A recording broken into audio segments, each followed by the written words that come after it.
చిట్యాల ప్రభుత్వ జూనియర్ కళాశాల నుండి నరాల అంజలి రాష్ట్ర స్థాయిలో ద్వితీయ ర్యాంకు సాధించడం గర్వకారణమని జిల్లా కలెక్టర్ రాహుల్ శర్మ అన్నారు.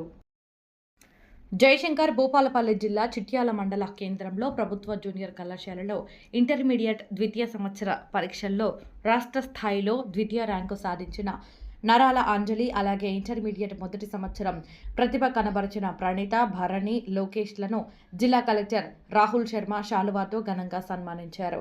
అనంతరం రాష్ట్రంలో ద్వితీయ ర్యాంకు ఫలితాల సాధనకు కృషి చేసిన ఉపాధ్యాయ బృందాన్ని అభినందించారు.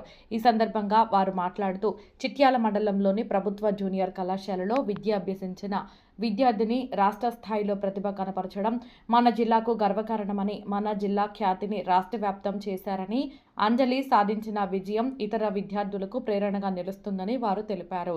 ఈ కార్యక్రమంలో జిల్లా ఇంటర్మీడియట్ అధికారి వెంకన్న, కళాశాల ప్రిన్సిపల్ శ్రీదేవి, ఉపాధ్యాయులు బాలకృష్ణ, యుగేందర్, ఉమా, కరుణాజీ, శ్రీనివాస్, రమేష్, తిరుమలరావు, ఉమాదేవి, రాజు, రమేష్ తదితరులు ఈ కార్యక్రమంలో పాల్గొన్నారు.